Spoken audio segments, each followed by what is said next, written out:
Hi, Quentin. Thanks so much for joining me today. I'm really excited to have you back to our conference this year. And I wanted to start by asking you to comment on our theme. So our theme this year is humanizing healthcare. And I thought I would ask you why you think that's such an important perspective to consider.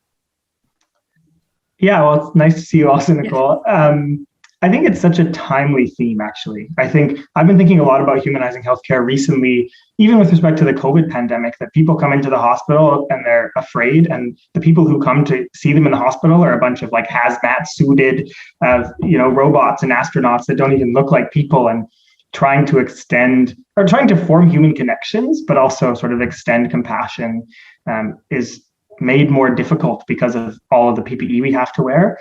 And those difficulties are compounded on top of all these other difficulties that make it hard to humanize healthcare. And the transition of the view of a doctor to sort of more of like a value neutral educator, and a lot of the sort of autonomy paternalism debates that I'll be talking about later, have formed a situation where it is hard to have sort of a appropriate humanistic, you might say, interaction in the context of healthcare. So it's a very timely, important theme. Yeah, I just had the experience this past week of dropping my daughter at emergency and not being able to go in with her. And that was really hard. Even though it was, she's 21, so she's kind of an adult, but still to let someone go in without being with them is challenging from the parent perspective. That's for sure. Yeah.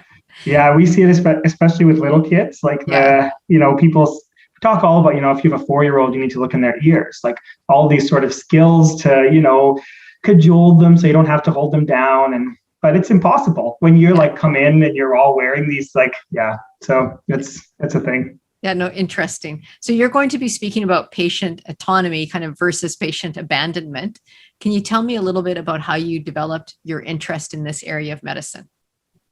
Yeah, this is something I've been on about for a long time, actually. I did, when I did my master's degree in sort of focused in medical ethics, I wrote my dissertation on the autonomy debates and the different forms that the term autonomy has taken over the past several hundred years. Interestingly, it's a relatively sort of new term to the dialogue. And a term that's still very evolving in terms of its definition. And so I think it's a very important thing to consider how we empower people to make good autonomous choices without abandoning them. There's so much important discussion to be had on around the sort of debates of patient autonomy, and specifically like in the context of people who are pro-life, where autonomy is often used as a principle to justify certain kinds of procedures that we think would be unethical. Trying to develop a robust understanding of autonomy is critically important. Okay, well, I'm really looking forward to this discussion at the conference. So when you think about, and you're still pretty young, relatively speaking, to some of us older people. But when you think about your career trajectory, what person or event has had the biggest impact on you? Yeah, it's a great question. And I apologize if this is a cliche, but I probably have to say it's my dad, who is a physician, who was involved in Physicians for Life, as you know, for a long time.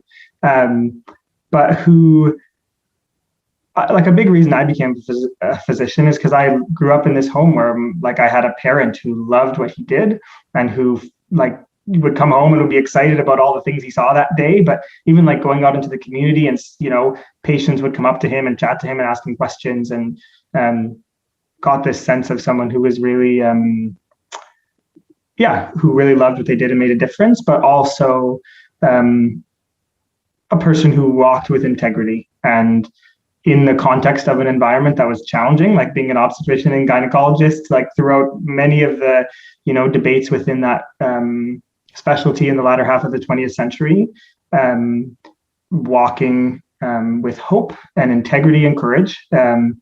So yeah, I'm sorry if my dad is a boring answer, but it's the true answer. So I think anyone who knows him knows they'd be surprised if you didn't say that he had an impact on you.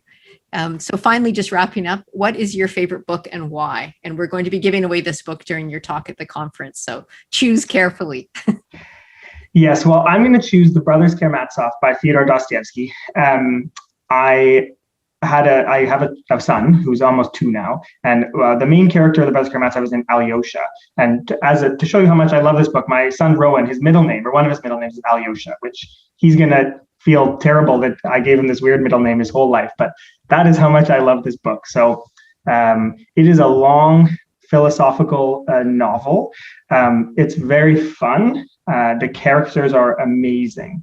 But at the heart of this novel is 2 different visions of human life, 2 different visions of goodness and beauty, where one, I would say, is a very sort of modern skeptical worldview, and one is a very robust, beautiful worldview. And it's a book that doesn't pull any punches about the darkness of the world and the potential evil in all of us. It's really honest about those things, but it is profoundly hopeful and hope-giving. So it is a bit of a slog. Whoever ends up getting it at the conference, you can email me and I can send you some resources, but it is the best. Okay, very good. Well, thank you so much for talking with me today. Yeah, of course. I'm looking forward to the conference. Great.